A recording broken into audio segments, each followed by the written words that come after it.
Hello friends, welcome to Prep on IAS, and this is our lecture number 5 in the Basic Science Series.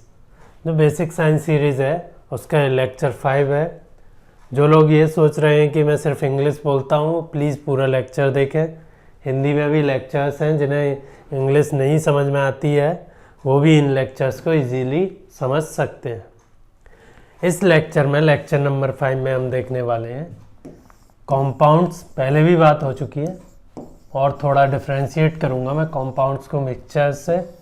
Compounds, then mixtures, solutions and solutions के type, heterogeneous, homogeneous, colloidal and suspensions. Hetero, homo और hetero में 2 type के और कोलॉइडल्स and suspensions. इससे पहले कि हम आगे बढ़ें, मैं कुछ करेक्शन करना चाहता हूं अपने पिछले लेक्चर्स में, जो कि एक बहुत ही अच्छे ध्यान से देखने वाले स्टूडेंट दीपांशु ने करेक्टली पॉइंट आउट किए थे कि ये जो लिक्विड स्टेट में जो हमें एलिमेंट मिलता है रूम टेम्परेचर पे, वो बोरोन नहीं ब्रोमीन है। ये मेरी गलती थी, ब्रोमीन है, आप इसे सही कीजिएगा। और सेकंड क्या है? मरकरी। सबको याद है, ये याद रखने हैं बेसिकली, ये एग्जाम्स में पूछ लिए जाते हैं। मैंने गलती से ब्रोमीन की जगह बोरोन बता दिया। देन सेकंड जो गलती हुई थी मेरे से वो ये थी, जब मैं आपको मेलिएबिलिटी एंड डक्टिलिटी समझा रहा था, तो मैंने आपको थोड़ा सा, मैं हमेशा इन सब चीज़ों में कंफ्यूज रहता हूँ, जैसे मायोपिया, हाइपर मायोपिया, इन सब चीज़ों में। तो मेलिएबिलिटी होती है बेसिकली सीट या किसी भी फॉर्म में हम उसे सेव कर सकें, और डक्टिलिटी होती है वायर्स के लिए। मैंने शायद उल्टा बता दिया है। ये 2 करेक्शन थे। थैंक यू दीपांशु, इसको करेक्टली पॉइंट आउट करने के लिए। स्टूडेंट को भी फ़ायदा हुआ और मुझे भी ध्यान में आया कि मैंने कुछ गलत बता दिया है। चलो अब आगे बढ़ते हैं हमारे कंपाउंड्स पे। तो बेसिकली कंपाउंड की बात 3rd लेक्चर में भी हो चुकी है, लेकिन इस लेक्चर में हम थोड़ा कंपाउंड्स को किससे डिफरेंशिएट करेंगे? मिक्सचर से। तो कंपाउंड क्या होते हैं? पहले तो कंपाउंड्स की अगर डेफिनेशन की बात करें हम, तो कंपाउंड्स क्या होते हैं? ए कंपाउंड इज ए सब्सटेंस, लिखिए, इज ए सब्सटेंस।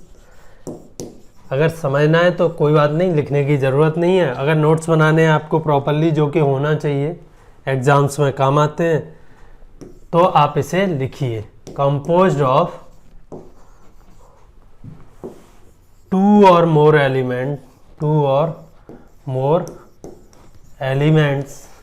एलिमेंट्स की बात पहले हो चुकी है। कैसे कंपोज्ड है? केमिकली उन्होंने रिएक्शन की है, and in fixed proportion. Chemically composed है and in a fixed proportion. समझाता हूँ, टेंशन मत लीजिए। फिक्स्ड प्रोपोर्शन, एक फिक्स्ड अनुपात में, फिक्स्ड रेशियो में हमेशा वो मिलते हों, और केमिकली कंबाइंड उन्हें हम क्या बोल देते हैं? कंपाउंड्स। फॉर एग्जांपल एलिमेंट्स, आपको पता है, ऐसी कोई भी चीज़ जो कि एक ही टाइप के एटम से बनी हो, उन्हें हम एलिमेंट्स बोल देते हैं। कंपाउंड्स क्या होते हैं? एलिमेंट्स के कॉम्बिनेशन। हाइड्रोजन प्लस ऑक्सीजन पास आए, 2 डिफरेंट टाइप के एटम्स हैं, पास आए, इन्होंने क्या बना लिया? वाटर बना लिया। इसको हम क्या बोल देंगे? कंपाउंड। क्योंकि ये एक तो मिक्सचर, आप कह लीजिए 2 चीज़ों का कॉम्बिनेशन है, एटलीस्ट 2 एटम्स का कॉम्बिनेशन है, 2 डिफरेंट टाइप्स के एटम्स या एलिमेंट्स का। और secondly they are chemically combined. आप इन्हें किसी फिजिकल प्रोसेस से सेपरेट नहीं कर सकते, जैसे कि बॉइलिंग, फिल्ट्रेशन, इन सब से सेपरेट नहीं कर सकते। तो केमिकल कॉम्बिनेशन हो गया। फॉर एग्जांपल, आप carbon plus hydrogen plus oxygen को साथ लेके आए और क्या फर्मेंटेशन करवाया और क्या मिल गया आपको? अल्कोहल। एल्कोहल, जैसे कि C2H5OH इथाइल एल्कोहल। तो ये सारे क्या है, केमिकली कंबाइन हो गए, तो इन्हें हम क्या बोल देते हैं, कॉम्पाउंड। ठीक है, हो गया। आगे बढ़ते हैं। कंपाउंड की बात हो गई, और भी कई सारे एग्जाम्पल ले सकते हो, मीथेन हो गया, अमोनिया हो गया, बहुत सारी चीज़ें। हम जो मैक्सिमम चीज़ें देखते हैं हमारी लाइफ में वो कंपाउंड रहते हैं।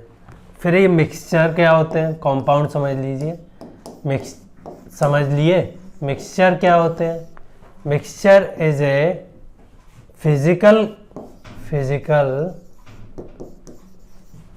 कॉम्बिनेशन, है ना। इसमें क्या है, केमिकल रिएक्शन नहीं हो रही है, कोई नया एटम या मॉलिक्यूल, कोई नया मॉलिक्यूल नहीं बनना है। फिजिकल कॉम्बिनेशन ऑफ 2 और more different types of element, या तो डिफरेंट टाइप के एलिमेंट हो, डिफरेंट टाइप्स ऑफ एलिमेंट हो, या फिर कंपाउंड्स हो। 2 और मोर टाइप, है ना, उनका एलिमेंट हो 2 और मोर टाइप के, उनका एक कैसा फिजिकल कंपोजिशन, फिजिकल कॉम्बिनेशन, उनमें कोई केमिकल रिएक्शन नहीं हुई है, या फिर 2 और मोर टाइप के कंपाउंड हो, उनका आप कह लीजिए फिजिकल कॉम्बिनेशन को हम क्या बोल देते हैं, मिक्सचर। फॉर एग्जांपल, दोनों के एग्जांपल देता हूँ। हाइड्रोजन गैस क्या है, एक एलिमेंट है, इसमें एक ही टाइप के एटम्स हैं, ठीक है, प्लस N2 एक गैस है, प्लस O2 एक गैस है। ये सारे हमें कहाँ मिल जाते हैं, एयर में। जो एटमॉस्फेरिक एयर है उसमें हमें क्या है, N2, O2, H2, आर्गन, ये सब पड़े हुए मिल जाते हैं विदाउट एनी केमिकल कॉम्बिनेशन। इसीलिए हम एयर का कॉम्बिनेशन ऐसे लिखते हैं, कॉमा लगा के, ना कि इन्हें चिपका के लिखते हैं, जैसे कि केमिकल रिएक्शन होती तो लिखते। ये क्या है, फिजिकल कॉम्बिनेशन है। तो ये एलिमेंट का फिजिकल कॉम्बिनेशन मिल गया, हो गया, और हमें क्या मिल गया, एक मिक्सचर मिल गया, जिसे हम क्या बोल देते हैं, इन जनरल एयर बोल देते हैं। ठीक है, कंपाउंड्स के मिक्सचर की बात करें तो आप लोगों में से कुछ तो रात को डेली ये काम करते ही होंगे। H2O प्लस C2H5OH, या फिर कह लीजिए वाटर प्लस एल्कोहल, है ना। कुछ लोग हो सकता है नीट पी लेते होंगे, पर उसमें भी थोड़ा वाटर रहता ही है, वो भी कंप्लीटली कंसंट्रेटेड नहीं रहता है। तो इसका आपको एक मिक्सचर मिल जाएगा, जिसमें आप पानी और जो भी ले रहे हैं आप ड्रिंक, वो दोनों रहेंगी और इसकी लेयर अलग नहीं रहेंगी। तो ये क्या है, वंस अगेन फिजिकल कॉम्बिनेशन है। इनको हम फिजिकल मेथड से, हीटिंग वगैरह से सेपरेट कर सकते हैं। इनको वाटर और अल्कोहल को इस सॉल्यूशन में से हम अलग कर सकते हैं। देन H2O प्लस सॉल्ट ले लीजिए आप, है ना, NaCl। तो ये भी घुल जाता है उसमें, लेकिन बेसिकली ये कोई केमिकल रिएक्शन नहीं होती है, और आपको वाटर में ऐसे घुला हुआ सॉल्ट रहेगा, वो आपको पता नहीं चलेगा, लेकिन वो भी एक क्या है, मिक्सचर है। सो ये मिक्सचर के 2 डेली लाइफ के एग्जाम्पल हो गए। आगे बढ़ते हैं। मिक्सचर को हम डिवाइड कर सकते हैं 2 टाइप में। मिक्सचर को हम 2 टाइप में डिवाइड कर सकते हैं। ऐसे मिक्सचर, पहला तो homogeneous mixture and second heterogeneous.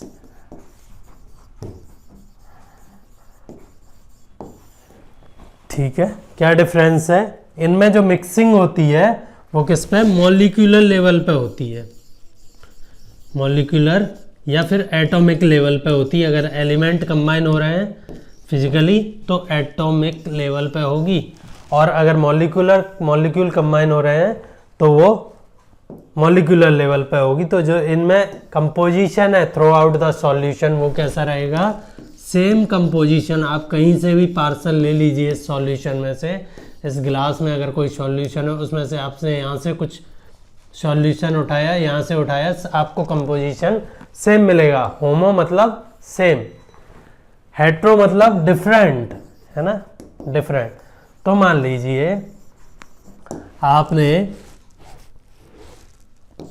कोई एक वाटर या एयर है, उसमें कोई कंपाउंड मिक्स किया, या सॉलिड है उसमें कोई कंपाउंड मिक्स किया, तो वो हो सकता है कुछ आपने यहाँ से सैंपल लिया तो उसका कंपोजिशन डिफरेंट है, यहाँ से लिया उसका डिफरेंट है, यहाँ से लिया उसका डिफरेंट है। ऐसे सॉल्यूशंस को हम क्या बोल देते हैं, हेट्रोजीनियस सॉल्यूशंस या हेट्रोजीनियस मिक्सचर्स। अब ये सॉल्यूशंस क्या होते हैं?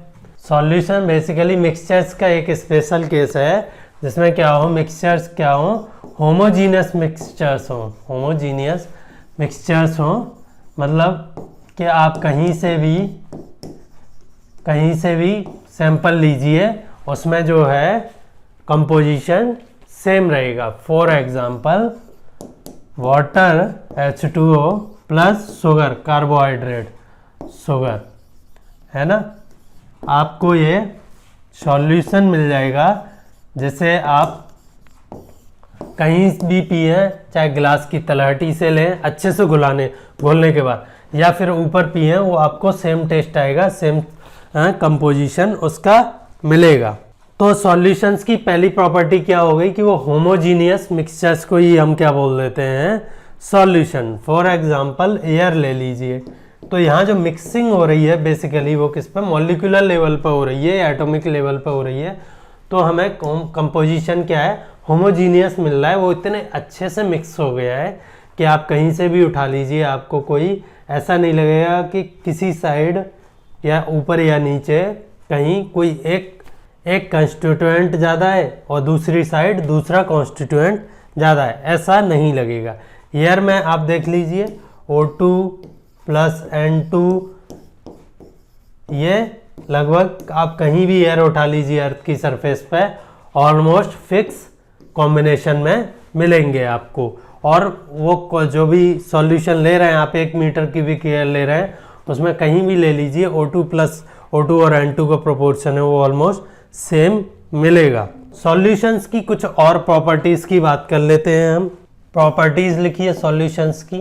पहली तो हो गई जो बात कर ली हमने, these are homogeneous mixtures. Homogeneous mixtures को ही हम क्या बोल देते हैं, सॉल्यूशन बोल देते हैं।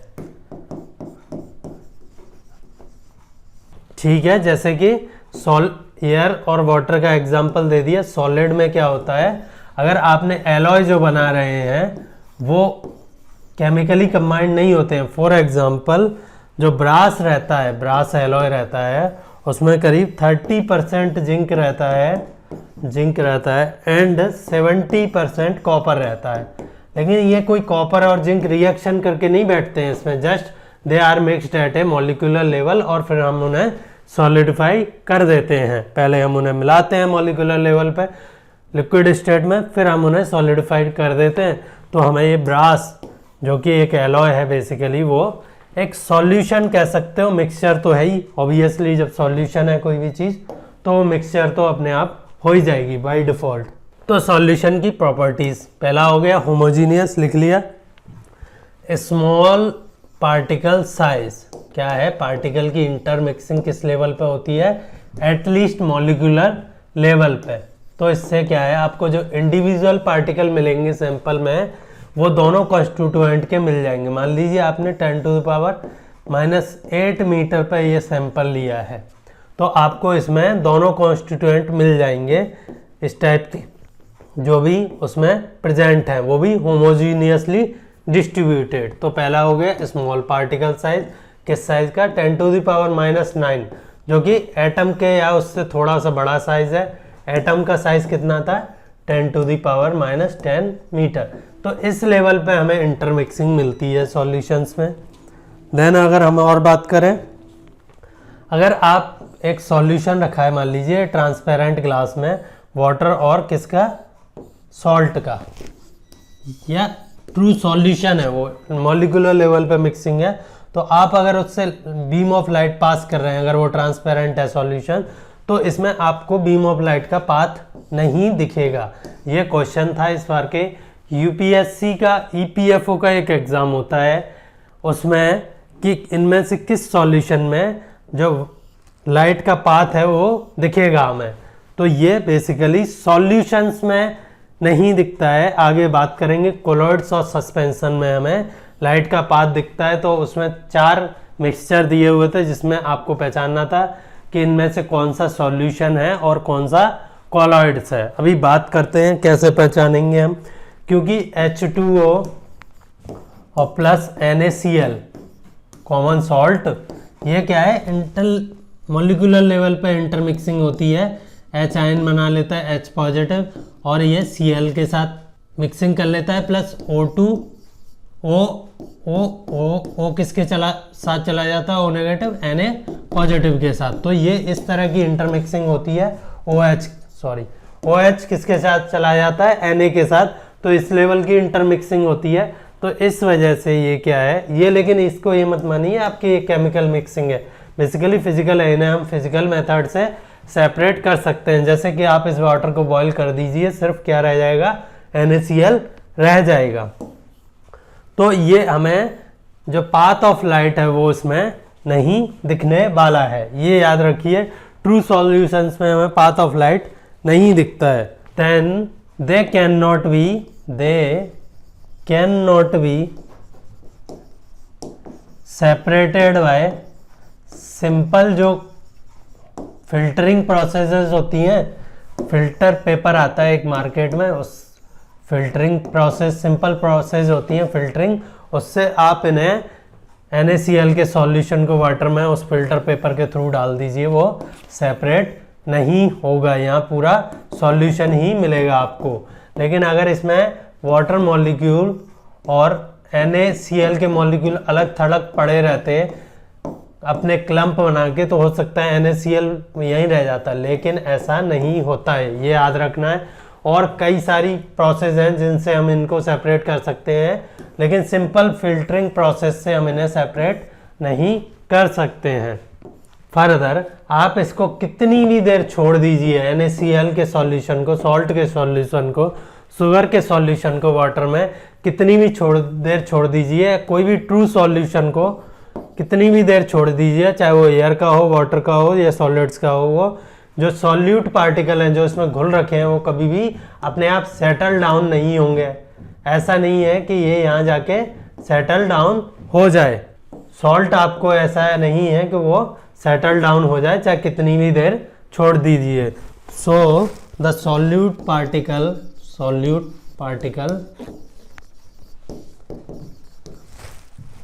do not settle down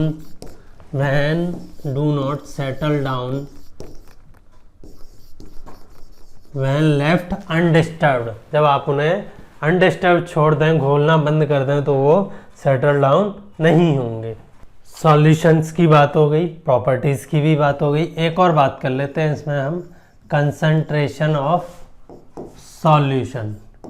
ये क्या होता है सॉल्यूशन?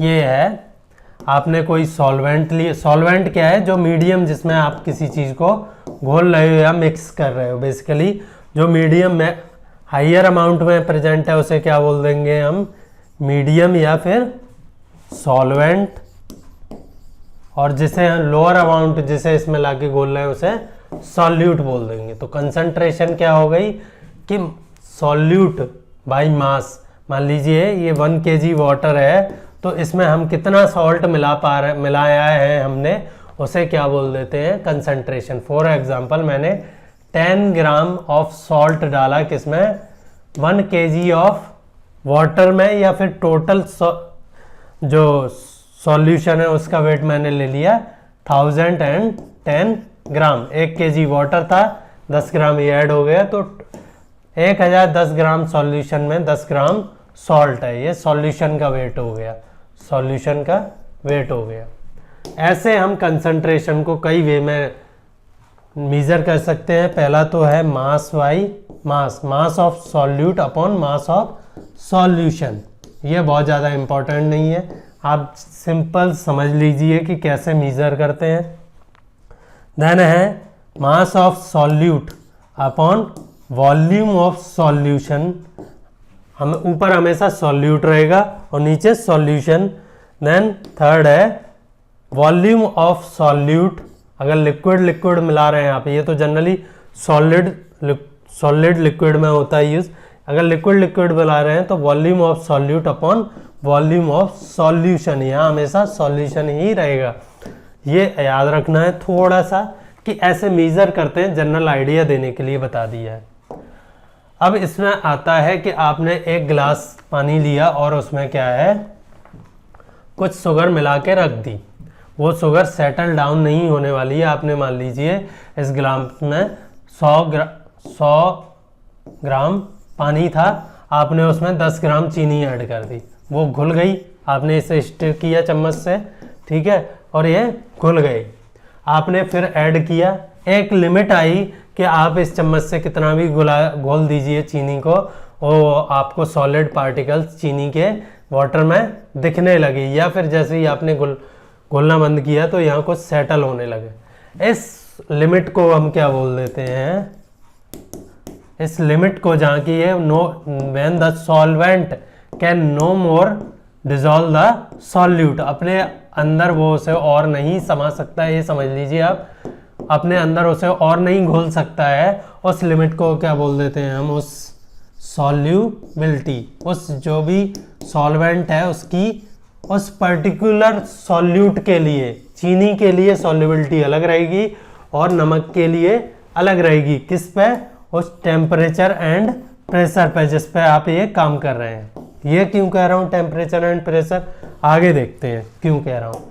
ये इसलिए कह रहा हूँ कि जैसे ही आपने इस सॉल्यूशन को हीट अप किया, जिसमें क्या है चीनी, अब you can no more dissolve more sugar, तो अब क्या है इसमें आपको कुछ सॉलिड चीनी दिखने लगी थी, आपने इसे हीट कर दिया बर्नर से या जैसे भी करना है गैस से, और फिर ये चीनी जो आपने डाल रखी थी एक्स्ट्रा वो भी डिजोल्व हो गई, कुछ और डाली वो भी डिजोल्व हो गई। वहाँ भी एक लिमिट आएगी, आपने मान लीजिए 80 डिग्री सेल्सियस पे सॉल्यूशन को रख रखा है, मतलब बॉयल नहीं हो रहा है वाटर उससे पहले, तो आपको पता चलेगा कि जैसे टेम्परेचर बढ़ा रहे हैं वैसे वैसे सॉल्युबिलिटी क्या है, बढ़ती जा रही है। इधर सॉल्युबिलिटी ले लीजिए, इधर टेम्परेचर ले लीजिए।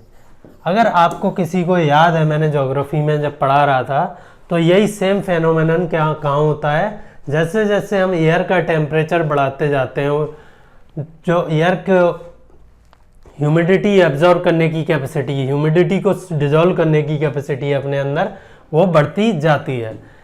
तो एक तो हो गया सॉल्युबिलिटी, हम सॉल्युबिलिटी हमेशा किसी फिक्स टेम्परेचर पर नापेंगे, किसी पर्टिकुलर सॉल्वेंट की नापेंगे और किसी पर्टिकुलर सॉल्यूट की नापेंगे, क्योंकि सॉल्यूट के साथ चेंज होती है सॉल्युबिलिटी, सॉल्वेंट के साथ चेंज होती है और किसके साथ होती है, टेम्परेचर। ये क्वेश्चन कई बार पूछा गया है कि क्या आप गर्म करने पे सॉल्युबिलिटी चेंज होगी, सॉल्यूट को चेंज करने पे भी सॉल्युबिलिटी चेंज होगी और सॉल्वेंट को भी चेंज कर दे। चीनी रखी आपने लेकिन अब जो सॉल्वेंट है वो डिफरेंट ले लिया, तब भी सॉल्युबिलिटी चेंज होगी। अब जो एयर की बात कर रहा था, बहुत ही इंपॉर्टेंट केस है, पूरी ज्योग्राफी में यूज होता है और वैसे भी जनरली आपको पता होना चाहिए। वो एयर ये है, एयर क्या है, air is a good solvent specially for the, जो गैस है, मॉइस्चर क्या है, मॉइस्चर क्या है बताइए मुझे, मॉइस्चर है वाटर वेपर, यानी gaseous states of water, water vapour. तो एयर की कुछ हर एक टेम्परेचर पे एयर की कुछ कैपेसिटी होती है कि वो किसी पर्टिकुलर टेम्परेचर पर, मान लीजिए 10 degree Celsius, 20 degree Celsius, 30 degree Celsius, यहाँ पे जो maximum amount of water vapour air can hold changes, जैसे जैसे टेम्परेचर जीरो होता जाता है ये ख़त्म होता जाता है, जैसे जैसे टेम्परेचर बढ़ता जाता है ये सॉल्युबिलिटी एयर की वाटर वेपर को डिजोल्व करने की या होल्ड करने की बढ़ती जाती है। ऐसे क्या बोल देते हैं हम, ह्यूमिडिटी। ह्यूमिडिटी क्या है, amount of water vapour in the air, humidity हो गई। तो आप देख रहे होंगे ह्यूमिडिटी का कर्व, जैसे जैसे हम टेम्परेचर बढ़ा रहे हैं इस डायरेक्शन में, वैसे वैसे बढ़ता जा रहा है। जो maximum amount of water vapour air can hold at any temperature, मान लीजिए 10 डिग्री सेल्सियस पे बात करें तो मैक्सिमम मान लीजिए कितना, ये 20 ग्राम होल्ड कर सकती है 1 क्यूबिक मीटर ऑफ एयर, इतना वाटर वेपर होल्ड कर रही है। यहाँ पे ये 30 ग्राम कर रही है मान लीजिए, और यहाँ पे ये बढ़ के 45 ग्राम हो गई है मान लीजिए, 45 ग्राम।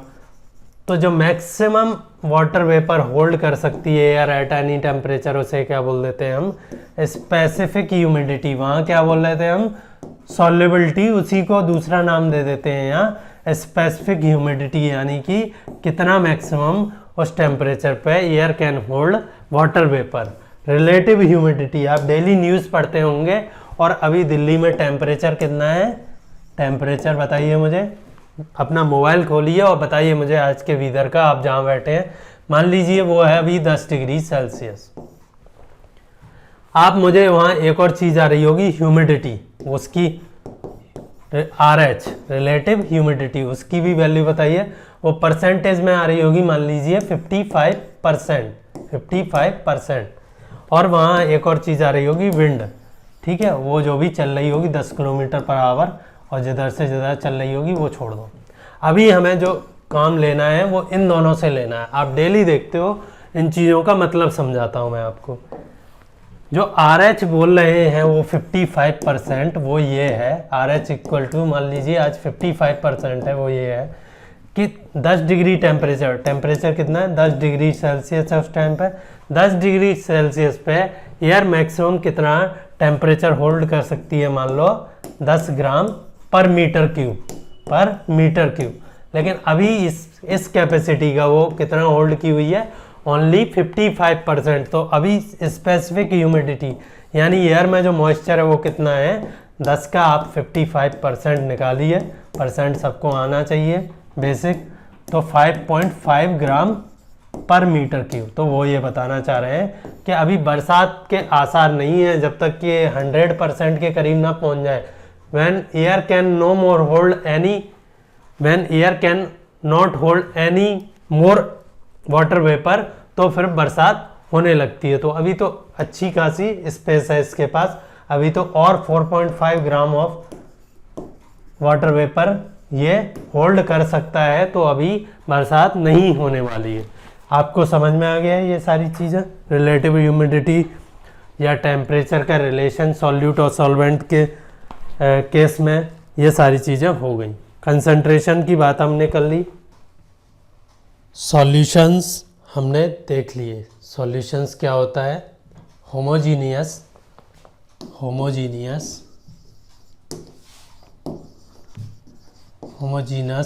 Mixture of two things, basically ये बोल सकते हैं हम। लेकिन इसमें इम्पॉर्टेंट चीज़ क्या है, होमोजीनियटी, है ना। जहाँ से भी आप सॉल्यूशन ले रहे हैं, जहाँ से भी आप सैंपल ले रहे हैं, वो क्या है, इक्वल प्रोपोर्शन में है। जो भी उसमें चीज़ें मिली हुई हैं, 2 और मोर थिंग्स जो भी मिली हुई हैं, वो इक्वल प्रोपोर्शन में है। एज ए रिजल्ट जो पार्टिकल की साइज़ है इसमें, वो क्या है, मॉलिक्यूलर या एटॉमिक लेवल पे मिक्सिंग होती है, एटॉमिक लेवल पे मिक्सिंग होती है, जिससे क्या है, हम इसे सिंपल फिजिकल मेथड से सेपरेट नहीं कर सकते हैं, जैसे कि फिल्टरिंग हो गया। अब आते हैं हम कुछ स्पेशल मिक्सचर्स पे, जिन्हें हम क्या बोल देते हैं, ऐसे मिक्सचर्स जिन्हें हम क्या बोल देते हैं, सस्पेंशंस एंड कॉलॉइड्स। देखते हैं ये क्या है और इन्हें हम सॉल्यूशन क्यों नहीं बोल रहे हैं, मिक्सचर क्यों बोल रहे हैं। तो सस्पेंशन की बात करते हैं। सस्पेंशन क्या है, ऐसे मिक्सचर्स जिनमें एक तो मीडियम होगा, एक क्या होगा, मीडियम होगा, जिसमें कोई फेज या कोई, पहला तो ये हो गया मीडियम, जो अबंडेंट है, हाइयर क्वांटिटी में हुआ है, उसे हमने मीडियम बोल दिया। देन सेकेंड हो गया फेज, या जो जैसे सॉल्यूशन में सॉल्यूट होता है, हमने इसमें डाला लेकिन ये इसमें कंप्लीटली डिजॉल्व नहीं हुआ या मिक्स नहीं हुआ, कंप्लीट मिक्सचर नहीं हुआ। वो क्या है, उसमें पार्टिकल डाले हमने पीस पास के, किसी चीज़ के पीस के डाले और वो उसमें सस्पेंड हो गए उस मीडियम में।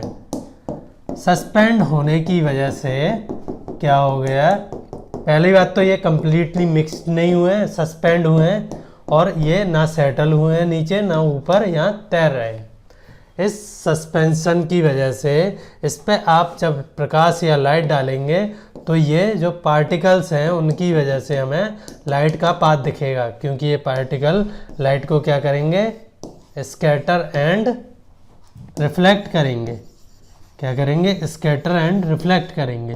तो हमें इसमें पार्टिकल का जो पाथ ऑफ लाइट है वो विजुअल होगा, पहली बात तो।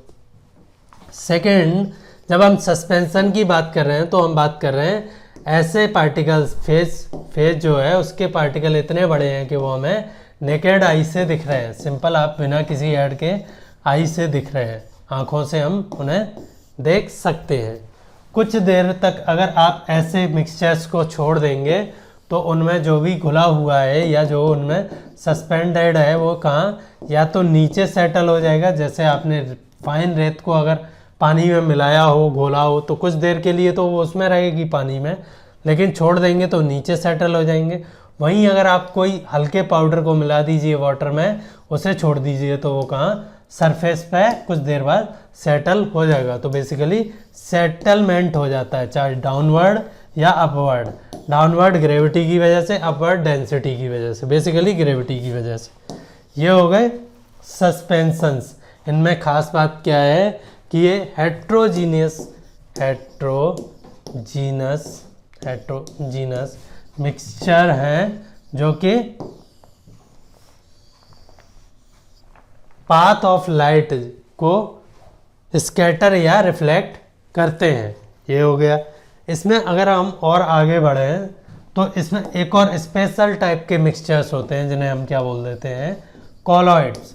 कॉलॉइड्स में जो पार्टिकल का साइज है जो कि डिस्पर्स्ड मीडियम में सस्पेंडेड है, ये वाटर है मान लीजिए, इसमें कुछ पार्टिकल सस्पेंडेड हैं, वो इसमें डिजॉल्व नहीं हुए, वो इतने छोटे हैं कि हमें आँखों से नहीं दिख रहे। क्या है, इतने छोटे हमें आँखों से नहीं दिख रहे। इसमें भी आप जब लाइट डालेंगे, प्रकाश डालेंगे, तो वो light of path is visual, light of path is visual. इसमें भी डिजोल्यूशन नहीं हुआ है इन पार्टिकल का कंप्लीटली, और ये भी हेट्रोजीनियस सॉल्यूशंस हैं, हेट्रोजीनियस सॉल्यूशंस हैं ये भी। ठीक है, ये हो गया। लेकिन इसमें जो पार्टिकल का साइज है वो इतना छोटा है कि हमें नेकेड आई से नहीं दिखेगा, वो हमें नेकेड आई से नहीं दिखेगा। उसके लिए हमें जो माइक्रोस्कोप वगैरह यूज़ करनी पड़ेंगी। तो ये भी पाथ ऑफ लाइट को स्कैटर करता है। इस इफ़ेक्ट को क्या बोल देते हैं, अगर ये इफ़ेक्ट एयर में हो रहा है, मान लीजिए एक डेंस फॉरेस्ट है जिसकी कैनोपी कहीं कहीं लाइट को अंदर पास होने दे रही है, और उस एयर में क्या है, कुछ पार्टिकल सस्पेंडेड हैं, जैसे वाटर के हो गए या फिर डस्ट हो गई, स्मोक हो गई, ये सस्पेंडेड है। तो आपको दिखेगा कि लाइट का पाथ है, बिल्कुल एग्जैक्टली दिखेगा कि लाइट किस रास्ते से आके ज़मीन पर पड़ रही है। इस इफेक्ट को हम क्या बोल देते हैं, टिंडल इफेक्ट। इस इफेक्ट को हम क्या बोल देते हैं, टिंडल इफेक्ट। ये इफेक्ट आप खाली रूम ले लीजिए जो जिसमें अंधेरा हो, एक कोने से या कहीं से भी लाइट आ रही हो और उसमें कुछ पॉल्यूशन हो या पार्टिकल सस्पेंडेड हो एयर में, तो वहाँ भी आपको ये इफेक्ट दिख जाएगा। अब हम क्वेश्चंस की बात कर लेते हैं, कुछ जो एग्जाम्स में किस तरह के पूछे जाते हैं। जैसे मान लीजिए वो बोलेंगे वाटर में से, वाटर प्लस 4 ऑप्शन दे देंगे प्लस के बाद के लिए, CuSO4, copper sulphate, milk, salt and sugar. इनमें से कौन सा जो सॉल्यूट है, आप फेस कह लीजिए, वो वाटर के साथ क्या है, एक ट्रू सॉल्यूशन नहीं बनाएगा, और इसलिए ट्रू सॉल्यूशन नहीं बनाएगा और इसलिए क्या करेगा, लाइट को स्कैटर करेगा, या हमें जिसमें पाथ ऑफ लाइट दिखेगा अगर हम इनमें से किसका सॉल्यूशन लें जिस पर लाइट डालने पे हमें पाथ ऑफ लाइट दिखे, तो वो बताइए। जो कि ट्रू सॉल्यूशन नहीं है तो वो है मिल्क। मिल्क बेसिकली क्या होता है, लिक्विड, कुछ लिक्विड पार्टिकल्स कुछ सॉलिड पार्टिकल, मिल्क सॉलिड जिन्हें बोलते हैं हम, वो किसमें, वाटर में सस्पेंडेड रहते हैं, वाटर में सस्पेंडेड रहते हैं। जब हम कॉलॉइड्स की बात करते हैं तो कॉलॉइड्स की एक और ख़ास प्रॉपर्टी ये रहती है, कॉलॉइड्स को आप कितनी भी देर छोड़ दीजिए, उनके जो पार्टिकल हैं वो ना तो नीचे सेटल डाउन होंगे और ना ऊपर होंगे, ठीक है। तो इसीलिए मिल्क को आप कितनी भी देर रख लीजिए, ऐसा नहीं है कि उसमें जो लिक्विड है सॉलिड है वो सेग्रीगेट हो जाए।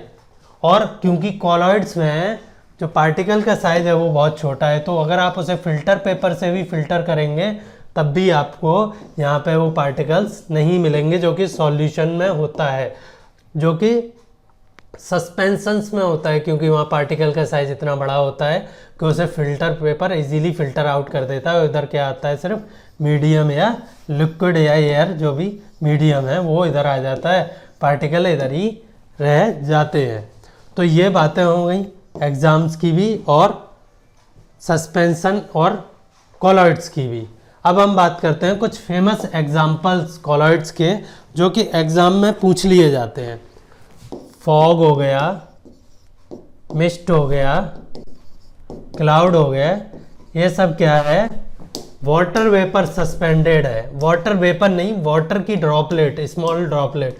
वाटर वेपर होती तो वो फिर सॉल्यूशन हो जाता है, एयर में सॉल्यूबल है या फिर आप कह लीजिए डिजॉल्व्ड है वाटर वेपर तो।